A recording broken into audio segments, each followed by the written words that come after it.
Bonjour, bonjour les amis. Nous sommes pratiquement fin mars. Alors, ici j'ai mis l'ail et des oignons. L'année passée, j'avais repiqué des tomates. Donc, cette année, je vais changer un peu de culture. Donc ici, ce sont tous les oignons. Alors vous voyez, je les ai butés. Ouais, ça n'aime pas trop l'humidité. Donc voilà, et je les laisse dépasser un petit peu. Donc normalement, ça devrait bien reprendre. Bon, on peut encore le faire maintenant, il n'y a pas de problème. Je pense que ça devrait marcher. Ici, c'est l'ail qui a passé l'hiver dehors. Donc, vous voyez, ça pousse bien. Il sera très beau. Ça, c'est de l'ail des ours.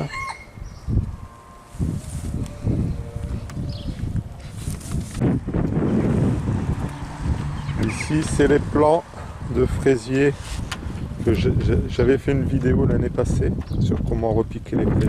Donc voilà ce que ça donne. Alors malgré le passage des poules, je pense que cette année, on va avoir de très belles fraises. Et je me demande si je ne mettrai pas les serres dessus d'ailleurs.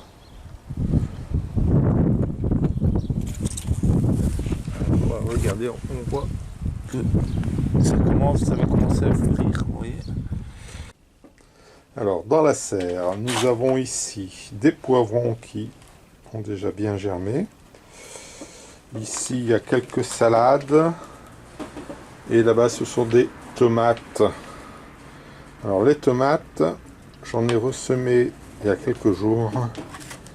Comme elles vont aller tous dehors, j'ai préféré attendre un petit peu. De ne pas aller trop vite parce qu'après il faudra les remettre dehors et donc il ne faut plus qu'il fasse froid pour qu'elles aillent dehors. Là c'est mes petits pois, donc c'est un test que j'ai fait cette année. Étant donné que je ne vais pas utiliser la serre pour mettre des tomates, j'ai mis des petits pois. Ça s'annonce très bien.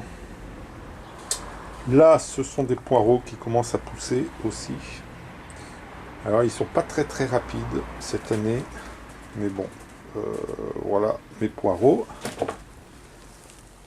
Alors là, ce sont des petits pois aussi. Des petits pois nains, mange tout. Ceux-là, ils vont aller directement dehors d'ici quelques jours probablement.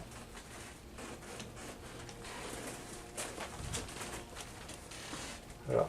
Ici, ce sont les aubergines. Alors, mes aubergines ont eu un ravage de limaces. Donc, qu'est-ce que j'ai dû faire pour éviter les limaces? Ben voilà, j'ai mis des pieds avec des petites vis. Voilà, ici. Et ça, c'est de l'eau. Voilà. Donc, pour éviter que les limaces ne viennent me manger mes aubergines. Ici, ce sont des choux-fleurs que j'ai semés il y a quelque temps. Voilà, donc tout ce qu'il y a dans la serre. Et là, vous avez aussi des choux-fleurs, mais c'est pareil, mes choux-fleurs, ils ont été ravagés par les limaces. Donc, il m'en reste plus que 3, 4, et c'est tout. Voilà ce qu'il y a dans la serre. Alors je vais aller vous faire voir mes tomates. Parce que les tomates, pour germer, elles ont besoin d'une 22 degrés à peu près. Et donc je les ai mis à la chaudière.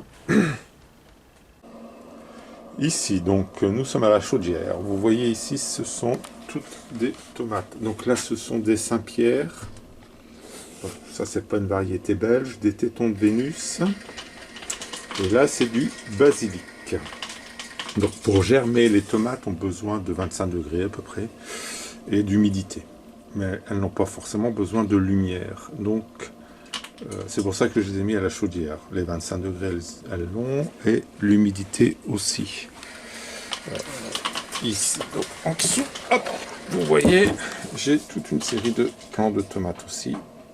Donc, c'est en dessous, c'est toutes des variétés belges. Donc vous avez des vertes de Huy, des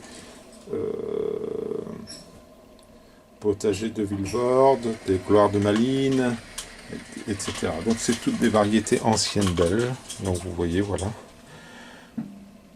Donc là, je vais les surveiller. Dès que je verrai que ça commence à sortir, évidemment, je vais être obligé de les mettre directement dans la serre. Pour éviter, évidemment, que ça file. C'est pas ça. Mais bon, ce sera dans 5 à 6 jours à peu près. Alors ici, si vous vous souvenez, l'année passée, j'avais mis du géotextile pour mettre des choux, des tomates, etc. Donc, cette année, j'ai décidé de mettre à cet endroit des pommes de terre. Donc les pommes de terre, les hâtives, on dit que l'on peut les planter à partir de la Saint-Joseph. La Saint-Joseph, c'est le 19, c'était le 19. Alors dans nos régions, il faut faire gaffe parce qu'il peut encore geler très fort. Donc voilà, il faut faire attention quand même. Donc ici, je vais mettre des hâtives et là, je mettrai les autres. Hein. Les autres, c'est pas tout de suite non plus parce que faut faire attention, ils risquent encore d'avoir des gelées, les seins de glace entre autres, où on peut avoir des gelées très fortes. Donc c'est un pari que l'on fait de mettre maintenant les hâtives. Donc voilà, je vais bien sûr enlever la bâche, donner un coup de linette sur le terrain, et après je vous expliquerai comment il faut faire. Voilà, la bâche est retirée. Bon, voilà un peu ce que ça donne. Donc là, ce que je vais faire, c'est donner un coup de tondeuse au bord pour vraiment que l'herbe soit au ras. Un petit coup de grelinette.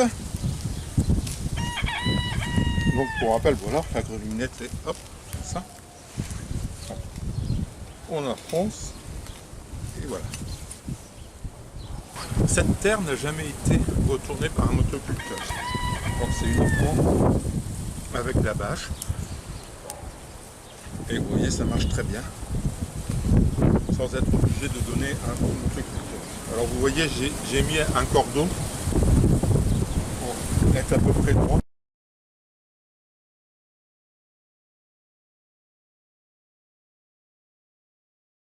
Je donnerai un coup de râteau. Mais vous voyez, la terre est très propre. On peut semer directement sans avoir de problème de mauvaises herbes. Voilà. Aujourd'hui il fait très beau, donc je vais en profiter pour mettre les pommes de terre. Donc en cette saison, il vaut mieux mettre les très précoces, hein, les hâtives. Il faut considérer qu'elles seront bonnes à manger entre 70 et 90 jours. Parce qu'il faut faire attention quand même qu'on peut encore avoir des gelées. Donc pour les autres pommes de terre, il vaut mieux attendre. C'est pas maintenant. J'ai fait 3 sillons au cordeau. Pour une fois, j'ai essayé de faire quelque chose de droit. Alors, ce qu'il préconise, c'est, je vais regarder, voilà, c'est 60 cm et un plan tous les 40 cm. C'est-à-dire que, voilà, 60 cm. Donc si je fais ça, je ne vais pas avoir grand-chose en définitive, je vais perdre beaucoup d'espace. Donc moi, je vais les serrer un peu. Vous voyez, voilà, les germes sont déjà prêts.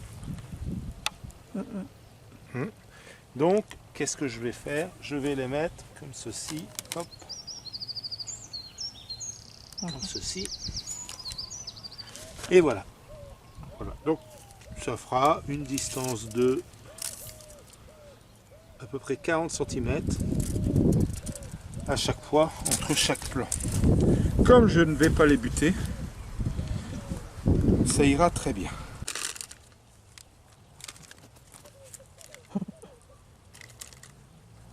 Voilà.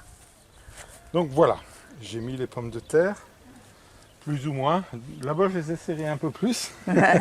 Parce que bon, j'ai Et en pas pu restait. mettre tout le paquet. Donc là, on recouvre simplement. Hop.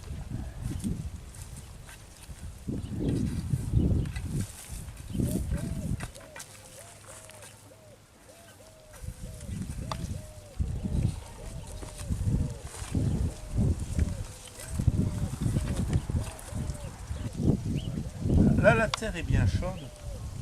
Il faut quand même une terre relativement chaude. Donc, ne mettez pas les pommes de terre à l'ombre. Il faut que la terre soit quand même réchauffée par le soleil.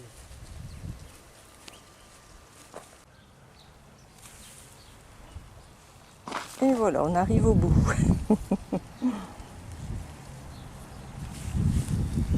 Vous voyez, je les recouvre pas très fort. Juste quelques centimètres de Voilà, terre. juste quelques centimètres. Par contre, là, au-dessus de ça, il faudra mettre une bonne couche de paille. Quelle épaisseur à peu près de paille? Oh, 30 cm? 30, peut-être beaucoup, mais ouais, 20-30 cm, oui. Et après, il ne faudra pas hésiter à mettre de la tonte, par exemple. Pourquoi? Parce que les pommes de terre, elles vont germer, les racines vont s'enfoncer dans le sol, mais les tubercules vont être ici. Donc il faut bien qu'ils soient à l'abri de la lumière. La paille va remplacer la butte de terre en réalité. Et donc, il faut vraiment mettre une très bonne couche de paille. J'ai de la paille qui vient directement du poulailler. J'ai changé les litières hier.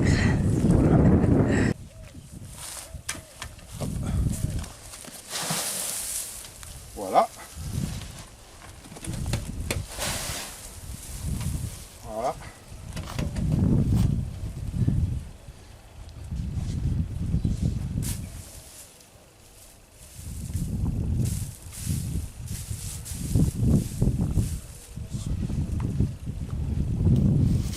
Ah, donc là, pour toute la superficie, il faudra acheter quelques ballots de paille. Si vous connaissez un fermier qui a de la vieille paille, voilà, ça c'est l'idéal. Ouais, c'est vrai que des fois, ils s'en débarrassent. Voilà. C'est des vieilles pailles un peu noires.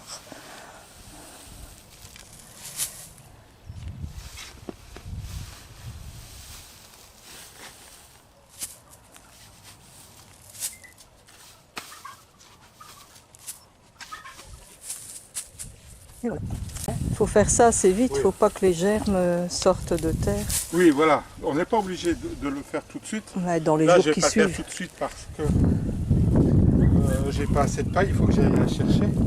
Mais Dans voilà, les sur jours les qui jours qui suivent. suivent, de toute façon, ça ne va pas germer tout de suite. Donc voilà, vous voyez, j'ai déjà mis une petite couche, mais j'en remettrai. Là, c'est parce que c'est de la paille qui vient du poulailler, donc c'est déjà de la paille riche. Mais bien sûr, je remettrai une couche et surtout je mettrai un peu de la tonte. Alors attention que la tonte, il ne faudra pas en mettre une très grosse couche, hein, parce qu'il faut qu'elle sèche, il ne faut pas qu'elle pourrisse. Si elle pourrit, ça va tout tuer, donc c'est pas une bonne idée. Donc il faudra mettre une fine couche. On verra ça après. Je ferai une tonte, il est temps. Et je vous ferai voir, il faut bien la répartir sur toute la surface. Et comme ça, ce sera nickel, les pommes de terre pourront pousser tranquillement. Et après, vous n'avez plus rien à faire. Voilà. Bon courage.